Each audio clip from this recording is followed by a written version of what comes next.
35, 36. Bueno, como les dijimos, volvimos con todo desde el mes de septiembre, más allá de que algunos nos hayamos reincorporado después del día que había que volver, pero aquí estamos con equipo completo y con Montserrat Rolano como cada mañana. Buenos días, Monse. Muy buenos días, ¿cómo estás? Bien. Aparte de bronceado. Muy bien estoy. Qué bueno, sí. Se te ve bien. Descansadito. Me da a durar como 1 hora y media más y ya, en fin, Suele suceder. Como cuando uno vuelve de vacaciones. Pero bueno, hizo muy bien desconectarse un poco. Pero no del todo, porque uno vuelve y está todo muy movido en este país. Pasó de todo mientras tú no estuviste. Es cierto. 3 días. Es cierto, pasó de todo. Así que temas hoy día no nos van a faltar. Partimos por saludar a Pauline Cantor. Pauline, como siempre, muy bienvenida. Gracias por estar acá con nosotros y con nuestros auditores, auditoras y televidentes. Muy buenos días, Monse, Patricio. Feliz de estar acá con ustedes nuevamente y, como dicen, unos días bastante noticiosos después del fin de semana XL que tuvimos, ¿cierto? 18. Sí, y viene en camino el diputado Daniel Melo. Hicimos una pequeña maldad que le dejamos el café servido. Entonces, mientras más minutos se demoren en entrar al estudio, más se le va a enfriar el café. Así que frío no va a tener. Yo tengo mi café acá. Eso, muy bien. Acá estoy con ustedes también tomando café. Muy bien, compartiendo la distancia. Pauline Cantor, que fue mencionada hace unos minutitos por Francisco Vidal, presidente del directorio de TVN, ¿no? A propósito del pluralismo, ¿no? Solamente, no sé si lo habías escuchado, Pauline, pero para hacer esa mención. Bueno, mientras esperamos al diputado Melo, entremos de lleno en materia, y yo les quería proponer comenzar con el caso que ha sido más bullado durante las últimas horas, que es podríamos ponerle caso San Sebastián, ¿no? Pero particularmente concentrado en la figura de Marcela Cubillos, de esta remuneración millonaria que se dio a conocer a principios de semana por el diario El Mostrador y que ha generado una serie de repercusiones políticas, ¿no? Hay una investigación de la Fiscalía, también la Superintendencia de Educación Superior está haciendo una indagación al respecto, pero en el plano político, Pauline, quería partir preguntándote cómo ves no solo las reacciones que ha habido y los silencios también, sino la respuesta de la propia Marcela Cubillos. Comentábamos antes de salir al aire las entrevistas que ella dio en televisión ayer, donde no muestra un ápice de autocrítica, más bien todo lo contrario, entra muy a la defensiva y señala que esto tiene que ver con la libertad versus el octubrismo, ¿no? Menciona mucho el tema de la libertad, que se está atentando contra la libertad de trabajo, bueno, y hace una serie de calificativos, menciona muchas veces a la izquierda, cosa que ayer también hizo en un punto de prensa, o el día martes hizo en un punto de prensa, sacando el pizarrón al oficialismo, ¿no? ¿Cómo ves el manejo que ha tenido la propia Marcela Cubillos a propósito de estos antecedentes revelados a principios de semana?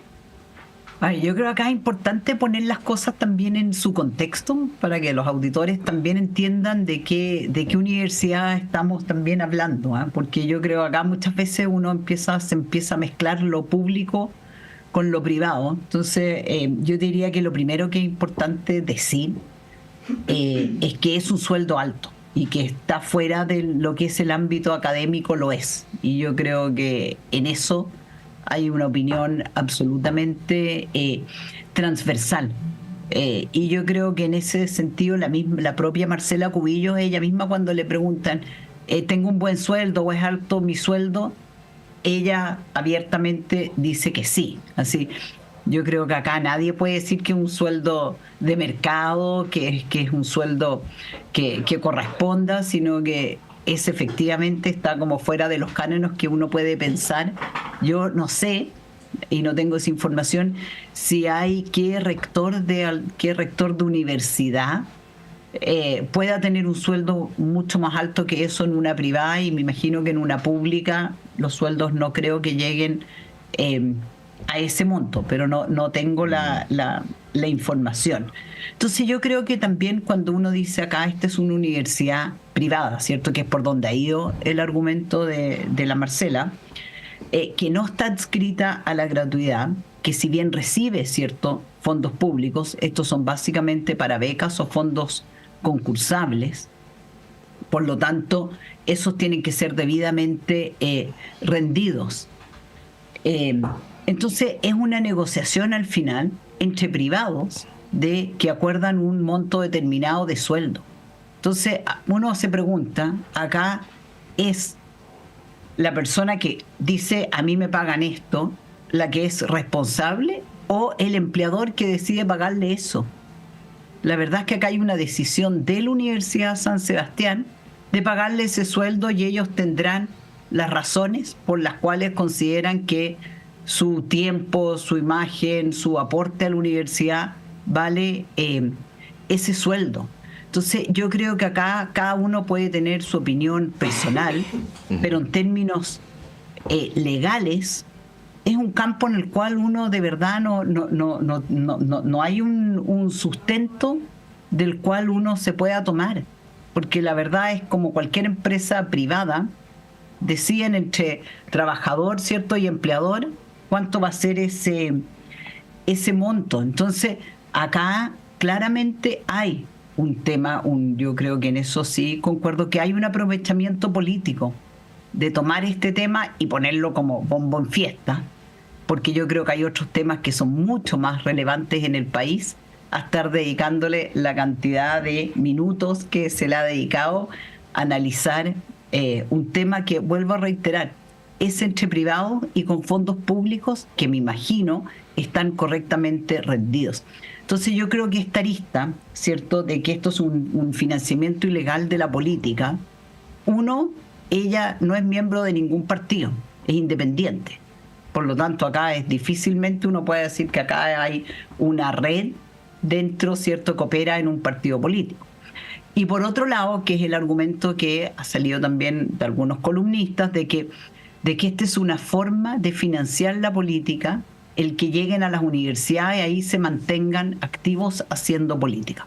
Ahora, eso corre para el espectro completo, de izquierda a derecha, porque si vemos lo que pasó en la Universidad Arcis, estaba, digamos, la izquierda completa contratada por la universidad.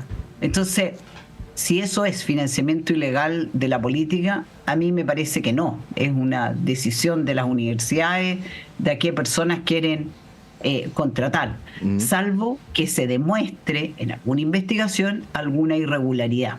Pero a mí, yo creo que acá hay un punto más bien, y con esto voy cerrando, hay más bien un tema más político, de que se agarraron de una hebra para poder dañar la imagen de alguien sin temas legales de fondo.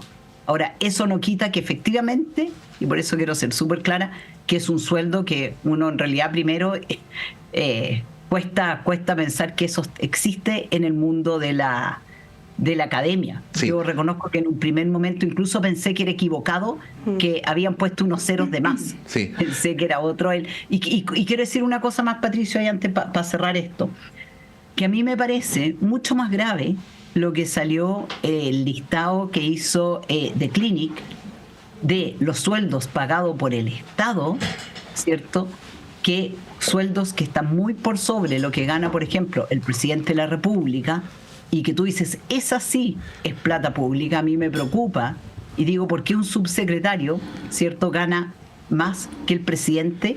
¿Por qué el jefe de comunicaciones? ¿Por qué un jefe de gabinete? ¿Por qué un jefe de servicio? Acá no estamos hablando de cargos técnicos altamente especializados, como puede ser el tema del Banco Central. Entonces, ese tema creo que ha pasado bien colado, y creo que es bastante grave, sobre todo cuando estamos preocupados de cuidar los recursos, y cuesta entender que un subsecretario gane más que un presidente. Diputado Daniel Melo, bienvenido. ¿Cómo está? Sí, buen día. Le doy las excusas por el atraso, que nos salva a Polín. Hola. Sí, buenos días, Patricio, Monse.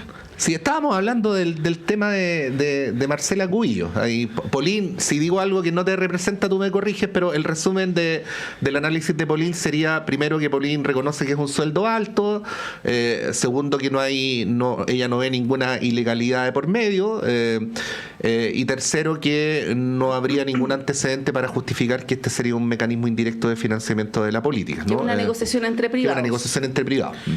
Bueno, lo primero es que no nos compete a ninguno de los que estamos acá imputar algún tipo de delito. Eso hay una investigación abierta en la Fiscalía y por lo tanto será el Ministerio Público, a propósito del mismo proceso de investigación, el que establezca si efectivamente pudiese existir de manera eventual por esa vía, a propósito del alto monto de este ingreso y de otros también personeros vinculados al expresidente Piñera, a la UDI en particular, o a toda la red de Hermosilla, ¿no es cierto?, que apareció en el caso Audio.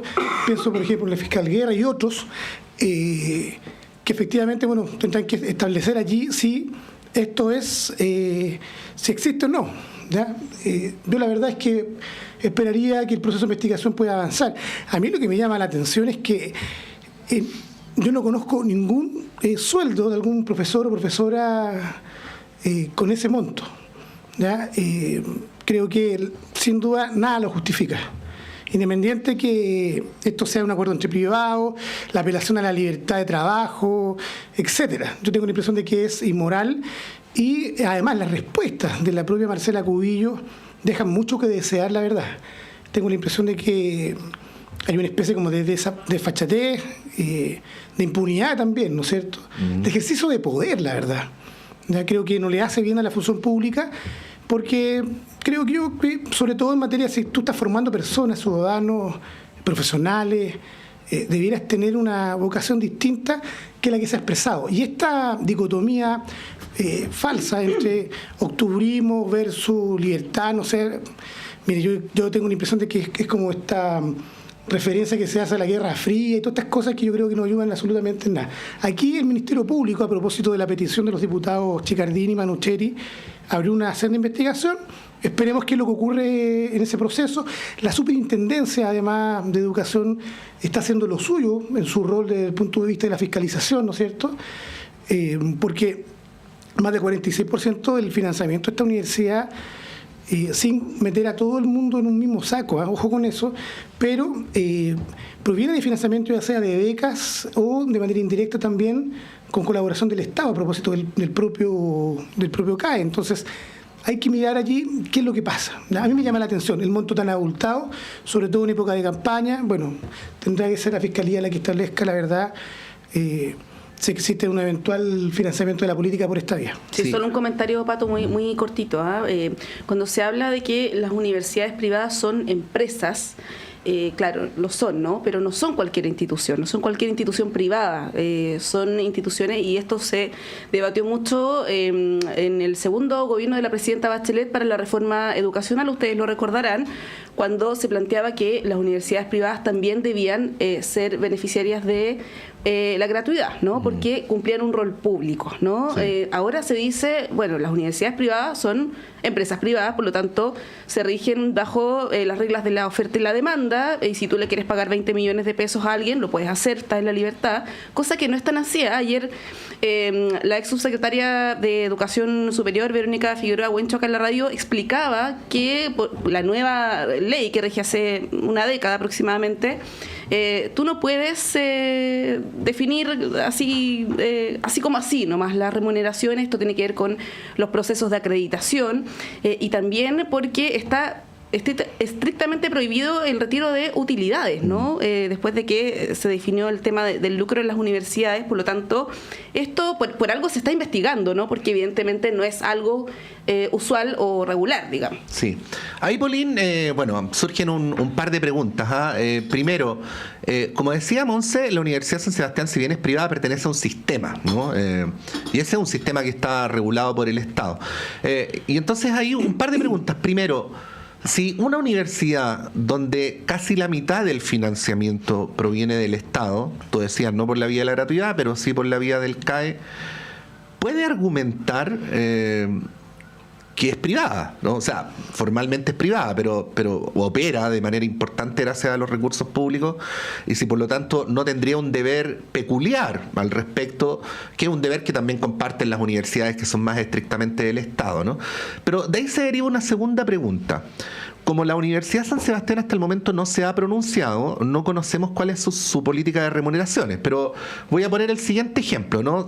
Porque si la profesora Cubillos gana 17 millones, ¿no? Y al lado hay otro profesor del mismo departamento, quizás con más currículum académico, que gana 2 millones, por decir algo, o 3 millones, uno podría presumir que la Universidad San Sebastián está financiando a Marcela Cubillo, ¿no? Y la universidad aquí, y aquí ya me salgo del opinable, Paulín, pero ahí te devuelvo al tiro la palabra, tienen la obligación de gastar todos sus recursos en el proyecto educativo, ¿no? Por ley. Por ley, ¿no? Bueno, respecto a esas dos consideraciones, ¿qué decir? Yo creo que lo primero, que todas las universidades, ya sean públicas o privadas, tienen que cumplir con el reglamento actual, con las exigencias legales, y creo que acá es fundamental que la rendición de cuentas que haga, ¿cierto?, la universidad de todas las platas que recibe de fondos públicos es fundamental. Yo creo que eso es común. Desde que uno le pide a cualquier institución de que tú recibes un peso bien, y que es un tema que hemos tenido sobre la palestra, ya llevamos harto tiempo, porque tenemos muchos problemas en este país, ¿cierto?, con temas de rendiciones de cuentas, como fue todo el caso ahí que sigue ahí dando vueltas, el caso fundaciones.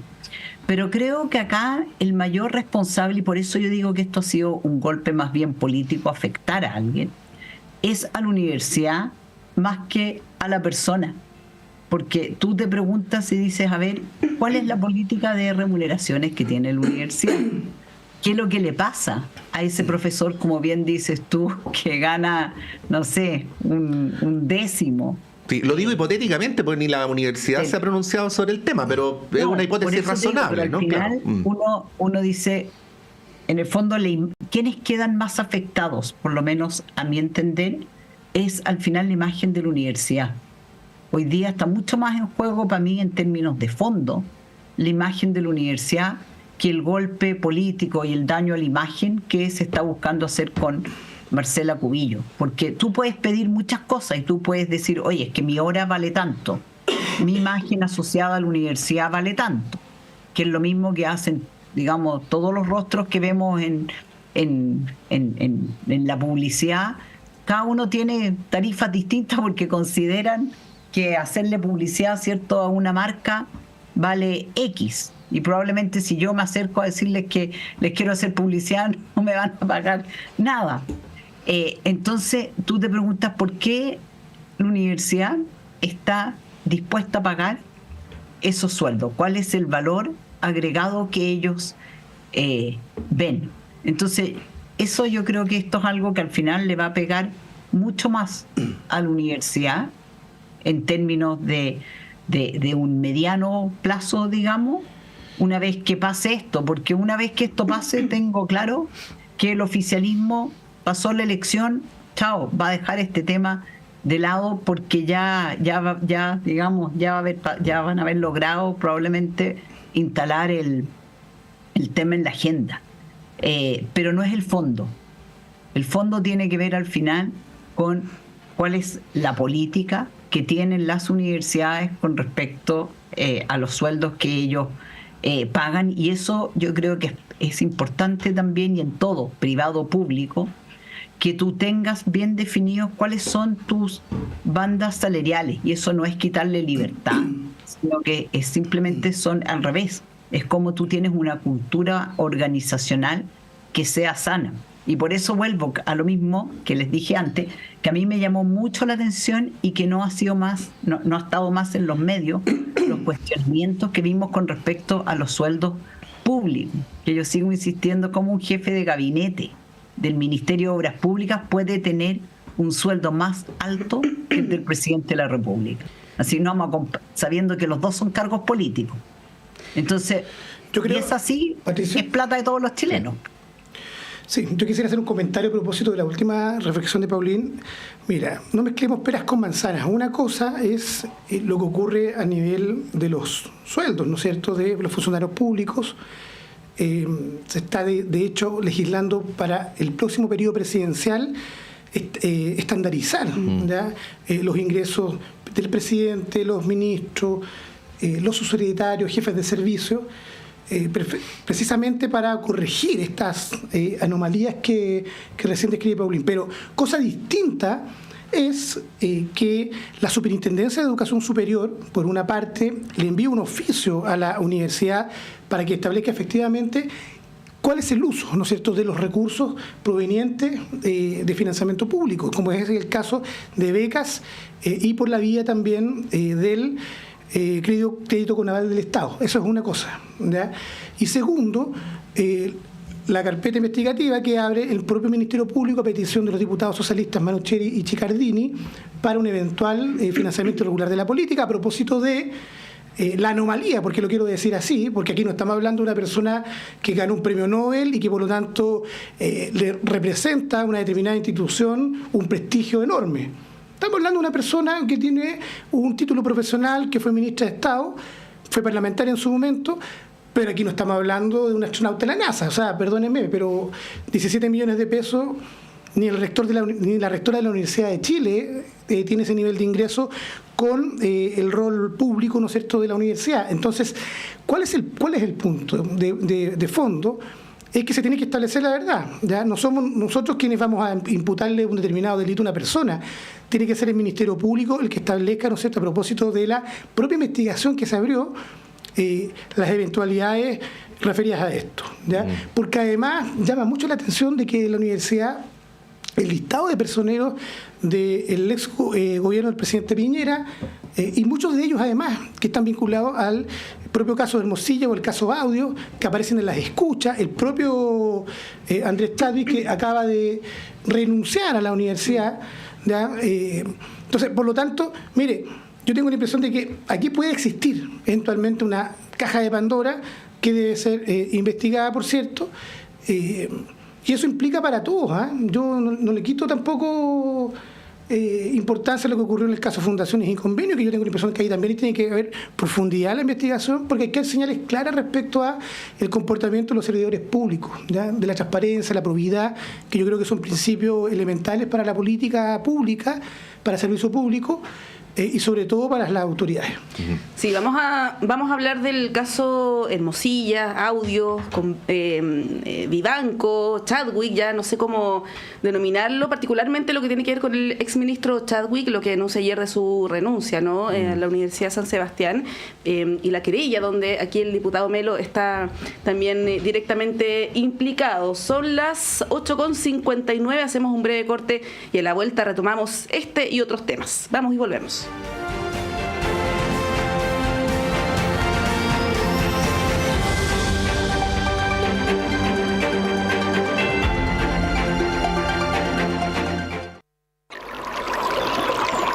Aguas Trayén o Cascada en Mapudungún es la mejor agua purificada con tecnología de última generación. Para más información, visite su página web www.aguastrayen.com.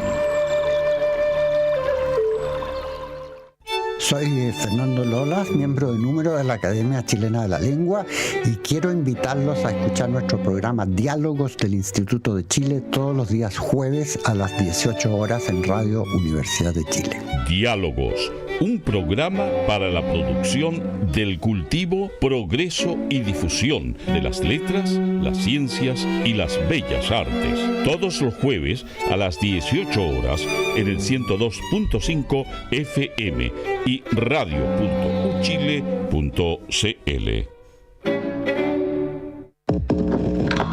Sala Máster de Radio Universidad de Chile presenta... Sala Máster de Radio Universidad de Chile presenta este jueves 17 de octubre el regreso, después de varios años, a este icónico escenario de la destacada artista nacional Camila Moreno. Con una propuesta íntima y cercana para sus fans más fieles, les invitamos a vivir una experiencia emotiva y llena de historia en este mes de octubre con una de las artistas más influyentes de la música chilena, Camila Moreno, en Sala Máster de Radio Universidad de Chile. Jueves 17 de octubre, Miguel Claro 509, Providencia. Apertura de puertas 19:30 horas. Inicio del concierto 20 horas en punto. Entradas disponibles en portalticket.cl y más información en www.salamaster.cl.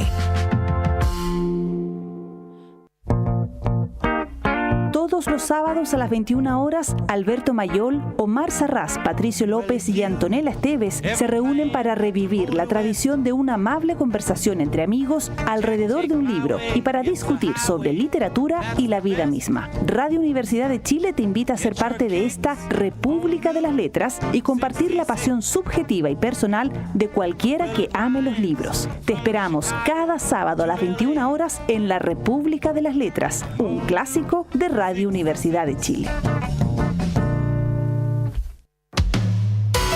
Conciencias y Educación, un programa de la Facultad de Ciencias de la Universidad de Chile dedicado a mostrar el estado de la ciencia de frontera y analizar las políticas educacionales y contenidos programáticos sobre educación científica y educación ambiental. Hola amigas y amigos, soy Raúl Morales Segura, decano de la Facultad de Ciencias de la Universidad de Chile y deseo invitarles a acompañarnos en nuestro programa Conciencias y Educación cada viernes a las 12 horas en Radio Universidad de Chile. Conciencias y Educación, un programa para una ciudadanía más demandada en los avances científicos, tecnológicos y ambientales, en el 102.5 FM y radio.uchile.cl. Estás escuchando Radio Universidad de Chile, la emisora insignia de la música chilena, reconocida como radio fundamental por la SCD 2024.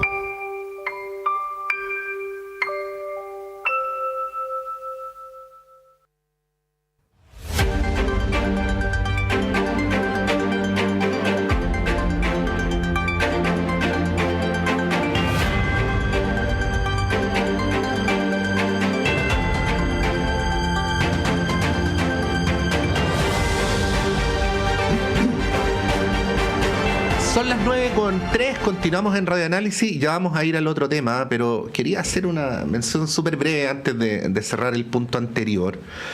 Y es que la carrera académica a nivel mundial está bien estandarizada, ¿no? O sea, de hecho, uno que aquí le toca hablar con hartos profesores de esta universidad, a veces precisamente lo que reclaman es que está demasiado estandarizada, ¿no? Y que a la hora de presentar lo que se llaman las carpetas para poder postular a pasar de ser, por ejemplo, profesor asociado a profesor titular, hay que acreditar en una determinada cantidad de tiempo investigaciones, publicaciones, docencia, que incluso la aparición en medios de comunicación, como se entiende en las universidades contemporáneas en su tarea de la vinculación con el medio, se valora, pero tiene un porcentaje, pero que la fama por sí sola no constituye un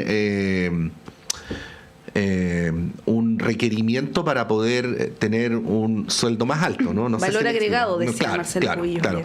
Lo menciono nomás porque así es como funcionan las universidades en todo el mundo y por eso se produce una suerte de sistema mundial de funcionamiento de las universidades que, entre otras cosas, permite que haya una circulación de académicos de universidades de un país a otro país, ¿no? Porque funcionan bajo el mismo sistema. Lo quería decir introductoriamente y solo para cerrar el punto, Polín, te pregunto, ¿tú crees que esto pueda tener alguna consecuencia electoral en la postulación de Marcela Cubillos? Obviamente pongo encima de la mesa la candidata única del oficialismo, que es Constanza Schanhaut, pero es cierto que la centroizquierda nunca ha ganado en Las Condes y yo no veo a priori, digamos, que esto pueda modificar esa aguja, pero sí es cierto que la derecha lleva otra candidata por fuera, que es Catalina San Martín, que es una ex Evópolis, ¿no? Ha ido tomando vuelo su candidatura. Sí. ¿Cómo ves tú eso, Polín? No te un escuchamos. comentario respecto al tema que hablamos de lo académico, ¿cierto? Y de estos estándares que existen a nivel mundial. Pero también existen, y eso pasa en todas las universidades, sobre todo en las americanas, que traen a grandes rostros, que normalmente son rostros políticos, que han sido parte de los distintos gobiernos, y que probablemente reciben remuneraciones que están muy por fuera del sistema, porque pasan a ser sus caras visibles a la hora de captar alumnos. Entonces solo lo digo porque eso es algo que uno lo ve y cuando empieza a revisar quiénes son como los profesores visitantes, quiénes son los grandes rostros, normalmente está ligado a grandes figuras políticas. Entonces, y que van como en forma paralela a lo que es la la academia, que como tú dices, está bastante estandarizada en cómo se mueven. Quería nomás agregar, porque ese sí es un fenómeno y que a muchos estudiantes a veces deciden ir a una universidad o a otra, también dependiendo de quiénes de estos grandes figuras. Por solo darte un ejemplo, si alguna universidad se llevara al expresidente Obama, me imagino que ahí tiene su efecto en el tipo de alumnos que quieren llegar. Ahora, frente a tu pregunta concreta, yo creo que esto no va a mover para nada la aguja en términos de la elección de la comuna de Las Condes, que es una comuna que siempre ha tenido mayoría de centro derecha, pero sin duda hay un daño a la imagen de Marcela Cubillo, porque cuando tú estás en la prensa y por algo así que además es muy fácil entender para todo el mundo, no es complejo como puede ser el caso audio, que yo creo que si tú sales a preguntar micrófono en mano, la gente sabe que hay algo ahí que tiene que ver con el Poder Judicial, que no está bien, que algo se hizo mal, pero no son capaces de explicarte. En cambio acá es decir, oye, acá hay alguien que recibía un sueldo que a mí me parece que está fuera de proporciones. Entonces yo creo que en ese sentido sí va a afectar su imagen, pero no en términos de lo que es la elección de Las Condes. Lo que sí son cosas que van quedando en tu hoja política. Y como a nuestra clase política le encanta volver para atrás y sacar, cada vez que pasa algo, volvemos muchos años para atrás en la historia y siempre quedan ahí, las cosas siguen dando vuelta y vuelta y vuelta, nos cuesta dar vuelta a las páginas. Esto claro que queda en tu hoja de vida como algo que siempre se lo van a sacar en cualquier debate. Entonces, en ese sentido, sí va a tener un costo, pero al final es la candidata que hoy día va representa, imagínate, tiene desde republicano, yo creo que son los pocos lugares donde a una, digamos, desde republicano hasta nosotros en Evópolis. Bien, los quiero llevar al tema de Andrés Chadwick, que ayer en la tarde-noche emitió su tercera o cuarta declaración pública, esta vez para anunciar que renuncia. No me quedó muy claro si renuncia a la universidad o a la presidencia del directorio de la Universidad San Sebastián, aludiendo a el tiempo que va a requerir para defenderse de las infames acusaciones, en alusión, ¿no?, a una de las acusaciones constitucionales donde está ahí también el diputado Melo. No hizo mención al caso de Marcela Cubillo, donde él también tendría algo que explicar eventualmente, ¿no?, como presidente del directorio, tampoco respecto de todas las exigencias, incluso de su propio sector, para que explique cuestiones que todavía no están claras, ¿no?, como el financiamiento, por ejemplo, de su defensa de la acusación constitucional, entre otras cosas, ¿no?, alusiones que ha habido en distintos reportajes. No ha hecho alusión a ninguno de esas de esos requerimientos de información, ¿no?, de aclaraciones, sino más bien ha tendido a tener una posición, esta es mi interpretación, como más de víctima, ¿no?, en el sentido de que él está siendo objeto de una acusación injuriosa, ¿no?, y que él se va a defender y por eso tiene que tomar la dolorosa decisión de renunciar a este cargo. Insisto, no especifica cuál. Diputado Daniel Melo, respecto de esto, ¿qué decir? Y sobre también, se lo preguntaban también ayer en otra entrevista que escuché en Tele 13 Radio, sobre las imputaciones que se le hacen también a Andrés Chadwick, donde hay una discusión ahí media leguleya si es que realmente imputan delitos o no. Y cómo se dio también esta mención a Andrés Chadwick. Ayer había un reportaje en el medio Exante donde señalaba que no había un consenso dentro de la bancada socialista, que había un enredo, ¿no?, de cómo se había llegado a esta alusión al exministro Chadwick. ¿Qué puede decir al respecto? Una reflexión de hartos temas. Mira, lo primero, la decisión que tomamos como bancada socialista es avanzar en una acusación constitucional contra la ministra Ángela Vivanco, y para eso convocamos en este caso, al mundo del oficialismo, más a la democracia cristiana, para poder avanzar en una señal de unidad contra la corrupción y los gravísimos hechos que vienen ocurriendo, ¿no es cierto?, en el Poder Judicial a propósito de la arista, ¿no es cierto?, que se desprende del caso Audio y el caso de Hermosilla.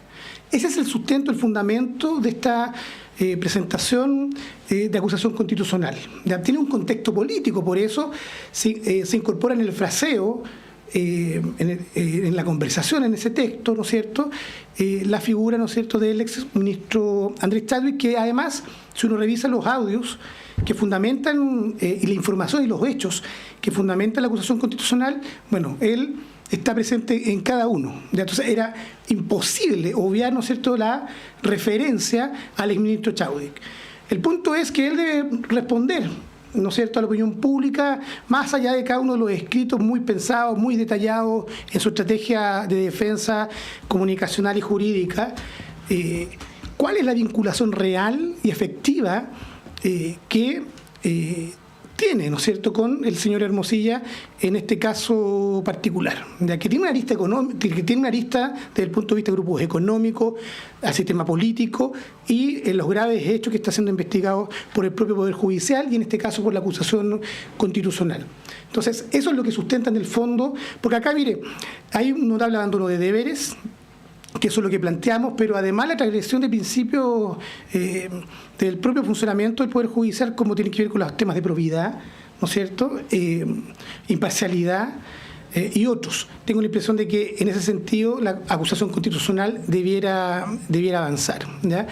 Y bueno, él tiene el legítimo derecho de concurrir a los tribunales de justicia a propósito de esta imputación que se nos está haciendo, que habríamos injuriado. Yo la verdad que creo que nosotros nos vamos a defender, no tenemos la verdad miedo al respecto, pero aquí digamos las cosas como son.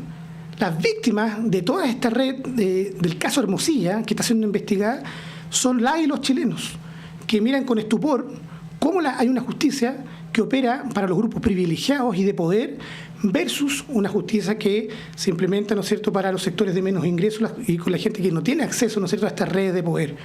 Porque eso está en el fondo. Y todas estas decisiones que se han ido tomando, por ejemplo, de modificar salas, de conocer fallos, antes incluso que las partes, Pero todo eso es Hermosilla, ¿no? No, pero si tú revisas los audios y los hechos que fundamentan, en toda esa conversación, en toda esa trama, la designación de jueces, sale mencionado el exministro Chadwick y por eso está incorporado en la acusación constitucional. No nos compete a nosotros imputarle ningún tipo de delito al exministro del Interior. Eso es parte del trabajo que debe desarrollar el Ministerio Público, la Fiscalía, ¿ya? Y nosotros queremos poner el foco donde hay que ponerlo. Ya, pero en el caso de la acusación constitucional contra la ministra Ángela Vivanco, por todas las cosas que hemos relatado y conoce la opinión pública, que yo creo que nosotros tenemos que defender la democracia, ponerle una muralla, ¿no es cierto?, a todos estos casos de corrupción, pero además tengo la impresión de que todos estos hechos lo que hacen es horadar nuestras instituciones. Y la de legitimidad que lamentablemente tiene hoy día el Poder Judicial a propósito de estos casos, tenemos que tratar de rectificar la fe pública de la gente, ¿no es cierto?, en sus instituciones. Es por eso que la Cámara de Diputados y Diputadas tiene la tremenda tarea en el uso de sus facultades constitucionales y las herramientas de fiscalización, como es el caso de la acusación constitucional, de poder avanzar para poder, yo espero que el Senado, una vez que se apruebe la admisibilidad de estas acusaciones constitucionales, pueda, ¿no es cierto?, decir no más a este tipo de casos. Sí, no, sí, la facultad nadie la niega, pero de ahí a decir que, y voy a citar textual, el instigador y motor del tráfico de influencias para la comisión de delitos e irregularidades siempre es el señor Andrés Chadwick.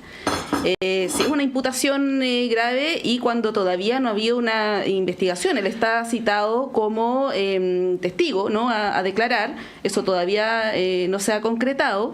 Por lo tanto, cuando no ha habido un proceso que determine algún tipo de responsabilidad hacer esta afirmación, claro, puede ser considerado como una... Si tú, Monserrat, por ejemplo, ¿no?, describes el texto completo de esa parte de la acusación constitucional, lo que nosotros hacemos es un reproche de orden moral, y es porque además la acusación constitucional es un juicio político. Esto no está en sede penal. ya no es parte de una denuncia en el Ministerio Público. Sí. ¿Ya? Entonces, nosotros esperamos que el proceso de investigación del caso Audio avance. Le compete a la Fiscalía, la verdad, determinar si esta persona puede ser imputada o no por algún tipo de delito. No nos compete a nosotros, no está en el ánimo nuestro imputarle a nadie ningún tipo de delitos. Solo esperamos que la justicia haga su trabajo. Sí. La última pregunta, porque nos interesa muchísimo lo que puede decir Paulín Cantor sobre este tema, pero solo para cerrar y darle ahí los elementos completos a ella. Diputado, así como está redactado lo que acaba de leer Monse, porque el tema del trasfondo uno lo entiende, ¿no es un error político? Porque termina de alguna manera dándole el pase a Andrés Chadwick para que, independientemente de las opiniones que uno tenga sobre el tema, ¿no? Pase de, entre comillas, victimario a comillas víctima, ¿no? Basta con que ese párrafo hubiera sido redactado de otra manera, o... Digo, desde el punto de vista político, si no es un error, porque ahora están ustedes dando explicaciones cuando hace 2 días atrás eran ustedes los que estaban pidiendo explicaciones. No, lo que pasa es que estamos en el marco de la estrategia político-comunicacional del exministro Chadwick, que busca victimizarse frente a hechos que, la verdad, son parte de una acusación constitucional que fundamenta la propia acusación contra la ministra Ángela Vivanco, que hablaba de nuestro gobierno, por el gobierno del presidente Piñera, que razonaba y chateaba con el señor Hermosilla a propósito de solicitarle reuniones y conocer qué tipo de efecto tenía la conversación con el señor Chadwick. Entonces, lo que existe acá es la descripción de hechos que son conocidos por la opinión pública en buena hora, ¿ya? Pero no nos compete a nosotros imputarle ningún tipo de delito. Nosotros lo que decimos, mire, hay una sanción moral respecto a determinadas conductas que nos parecen que, la verdad, él tiene que explicar, no nosotros. ¿Ya? Y yo me pregunto, bueno, ¿por qué el señor Chadwick no da la cara y en una conferencia de prensa explica la real vinculación que tiene, en este caso con su amigo del alma, que lo denominaba incluso ACH en los chats, y explica? Compartían secretaria, compartían contador, compartían oficina. Después hemos ido conociendo que el propio ministro hacía gestiones, ¿no es cierto?, en determinadas instituciones estatales a favor de grupos económicos que hoy día están siendo investigados. El señor Hermosilla está con prisión preventiva. Entonces, mire, no confundamos las cosas. Una cosa es la estrategia comunicacional que busca victimizarse, y otra cosa distinta es que la Cámara de Diputados y Diputadas, en un libelo de un juicio político, no de carácter penal, porque eso le compete a la Fiscalía y al Ministerio Público, pueda avanzar decididamente para que este tipo de hechos no vuelvan a ocurrir. Sí. Y yo tengo la impresión que en ese sentido nosotros al menos tenemos claridad y firmeza y convicción de que la acusación constitucional en contra de la ministra Vivanco debiera avanzar sin mayor problema en la Cámara de Diputados, y que sea el Senado el que en definitiva tome la decisión en torno a su permanencia en el cargo. Sí, Paulín, discúlpanos por habernos, pero como teníamos aquí de primera fuente al diputado Melo, queríamos completar el punto, la palabra es toda tuya. Ya, a ver, yo creo que acá hubo, como tú ahí le preguntaste, un error político enorme, mucha desprolijidad, y lo dice, como lo nombró Montserrat, el artículo este que sale en Exante, que muestra que además esto lo agregaron el día lunes, 20 minutos antes de que se cumpliera el plazo, yo creo que sin ni siquiera darle vuelta. Y cuando tú lees, no voy a volver a repetir ahí, lo tengo acá justamente también subrayado, el instigador y motor del tráfico de influencia, es una acusación muy grave. Eso no es simplemente una opinión ni un juicio político. Es una acusación tremendamente grave que se le está haciendo a una persona sin manejar los antecedentes, sin tener la investigación. Para eso están los tribunales. Y justamente lo que corresponde, ¿cierto?, es que el exministro Chadwick, cuando lo llamen a declarar, irá a contestar todas las preguntas que se le hacen con respecto al caso. Él no tiene por qué estar dándole explicaciones, ni al Parlamento, ni estar respondiendo, digamos, al ritmo de los medios. A mí me parece que con la gravedad del Poder Judicial, perdona que te te interrumpa, Paulín, pero la gravedad de lo que ocurre en el Poder Judicial en nuestro país, porque es gravísimo. Porque cuando el asesor directo del ministro del Interior opera para designar poderes ministros de la Corte Suprema, opera para que el gobierno de turno de Sebastián Piñera conozca los fallos. Diputado, dejemos que Paulín pueda desarrollar el punto. Yo no lo interrumpí, lo escuché atentamente en toda su explicación. Lo dijimos a coro. Entonces, esto, en el fondo, tú cuando haces una acusación constitucional y a las personas que involucras, además de la acusada, que en este caso, cierto, la ministra Vivanco, tú no puedes llegar y tirar frases como para el bronce sin tener el sustento, porque estás haciendo una acusación sobre la cual ni siquiera se ha iniciado una investigación. Tienes una persona que ni siquiera ha sido formalizada. Entonces, a mí me parece que eso es grave, es irresponsable y creo que le va a quitar mucho peso, porque ustedes, en el fondo, acá había mucho acuerdo transversal justamente por la gravedad de lo que está pasando en el Poder Judicial, de tener votos tanto de la derecha, del centro, de la izquierda. Pero cuando tú agregas esto, le quitas peso, le quitas fundamento, lo politizas a tal nivel que ese juicio político que tú quieres hacer, al final se pasa para el otro lado y tú dices, a ver, acá, ¿en base a qué se están emitiendo los juicios?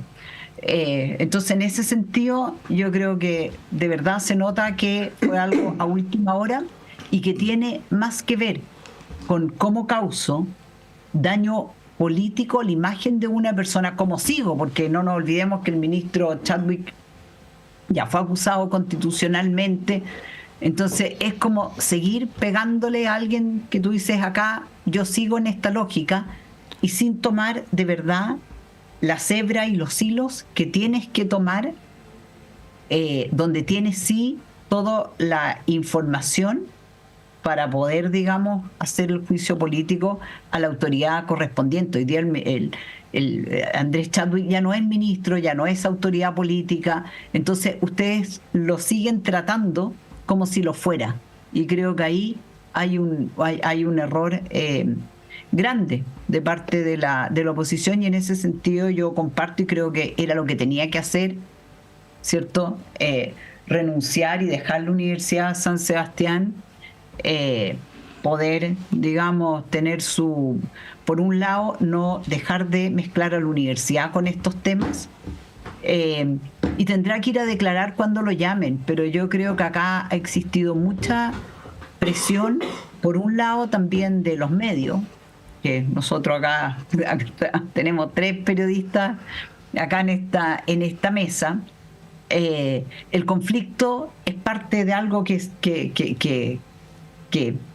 se mantiene vivo. Entonces, uno como periodista puede tener todo el derecho a buscar, a preguntar, pero las contrapartes, digamos, también tienen todo el derecho de decidir cuándo quieren hablar, cómo lo quieren hacer y cuáles son esos pasos a seguir. No todo tiene que tratarse por la prensa primero. De hecho, hay un tema que no es menor y que yo creo que es uno de los grandes temas cuando nos proyectamos hacia el futuro, que tiene que ver con la privacidad o no de las redes sociales, cómo se tienen que manejar, hasta dónde llega, porque yo me imagino que, digamos, esto es solo, digamos, ficción por ahora, pero que se dijera que todos los WhatsApp de los parlamentarios son públicos. ¿Con qué nos encontraríamos? Yo creo que nos quedamos sin país. Claro, pero en este caso se trata solo de aquellos que son eventualmente hebras constitutivas de delito, ¿no? Es como... No, pero yo digo, pero es un tema que viene a futuro, que yo creo que son probablemente legislaciones que se van a tener que hacer. Estamos recién empezando a vivir en este mundo de las redes digitales y todavía hay poca legislación al respecto. Es algo que se viene. Yo solo lo pongo nomás como una reflexión. Patricio, es imposible. ¿Cómo se van a abordar esos temas? Sí. En general, están en el ámbito de lo privado, pero puede que el día de mañana no lo sean y dejen y pasen a ser herramientas públicas. Diputado. Sí. Es imposible referirse a una acusación constitucional contra Ángela Vivanco sin hacer referencia a toda la trama que está detrás del caso Audio y Hermosilla. Es imposible, ¿ya? Porque en cada uno, por ejemplo, los capítulos que nosotros desarrollamos, están los chats que relacionan en las conversaciones, en las gestiones que se hicieron en su momento, en la información, ¿no es cierto?, que se solicitaba a personeros del expresidente Piñera. Y está allí nombrado el señor Chadwick. ¿Ya? Yo no digo que imputado en absolutamente nada. Está nombrado, entonces es imposible.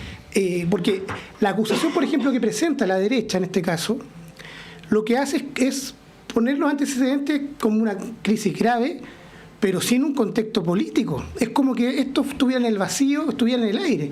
Entonces, lo que nosotros desarrollamos en la acusación constitucional, porque yo no me voy a hacer cargo del relato que realiza ex ante, la verdad, con las fuentes que tiene, que además no son en off. Que son en off. Ya a mí me tocó conversar con el periodista en su momento, le dije, mira, sabes que llegué tarde, me preguntó, le dije, eso no es así. De hecho, se corrigieron algunas cosas que no eran tales.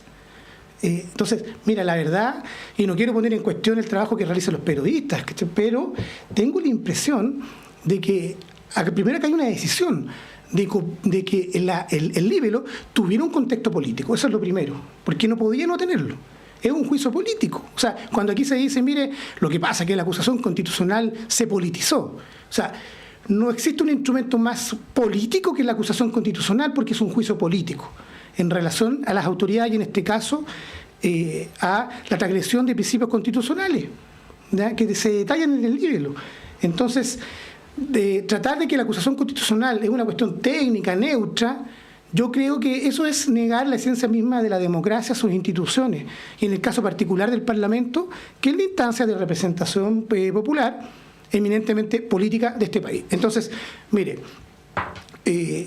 ¿Te puedo agregar algo ahí? Sí, sí. Por supuesto. Es que se nos está acabando el tiempo. Sí.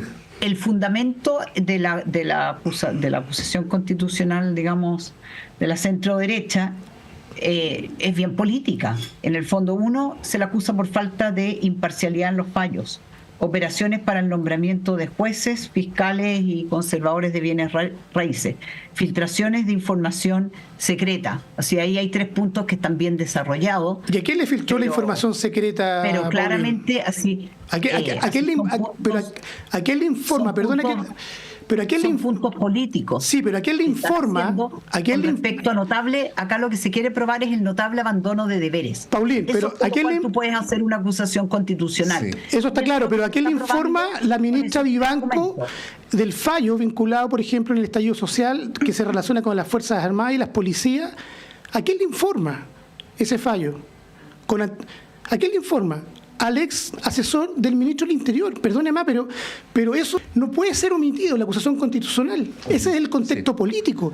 Entonces, ¿con quién se gestionan las relaciones para poder, o las influencias para poder designar a determinados jueces en el Poder Judicial? Sí, y quiero terminar con esto. O, por ejemplo... cuando le recomienda Hermosilla a la propia Ángela Vivanco que ella constituya y sea parte de una determinada sala para poder influir en un determinado fallo que se relacionaba con, en este caso, la Defensoría de la Niñez y la PDI. Entonces, hay cuestiones muy graves, gravísimas, ¿ya?, que tienen un contexto político, social, que no puede ser obviado. Por eso las referencias al ministro Chadwick en el contexto de las relaciones.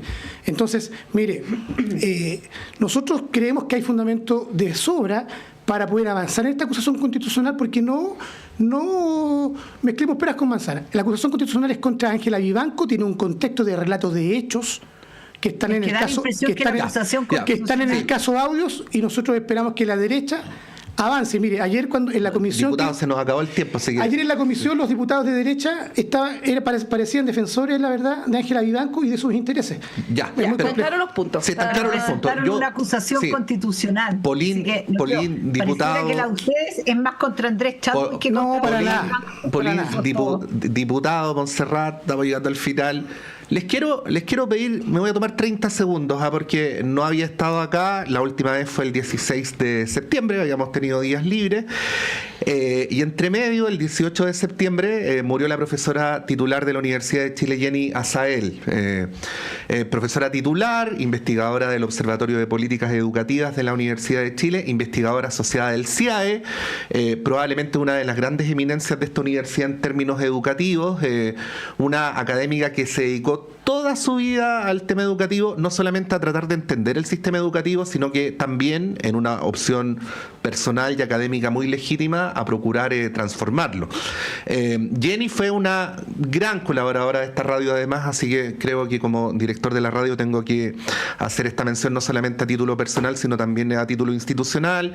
La despidió públicamente la rectora, el CIAE, el OPECH, la Facultad de Ciencias Sociales y así sucesivamente, así es que nos queremos sumar públicamente, pero no lo habíamos hecho hasta ahora, las condolencias por la partida de Jenny, que además enfrentó muy valientemente una situación de salud repentina y muy agresiva, fue muy transparente en señalar que su situación era irreversible, lo cual nos permitió a varios de nosotros poder despedirnos de ella. Así es que hacemos el reconocimiento a una gran académica de esta universidad. Gracias por haberme permitido estos segundos para hacer la mención. Paulín Cantor, muchas gracias, que estén muy bien. Muchas gracias. Chao a los tres. Que tengan un buen día. Diputado Daniel Melo, muchas gracias. Gracias por la invitación. Y con Montserrat damos un breve alto y a la vuelta continuamos con Radio Análisis.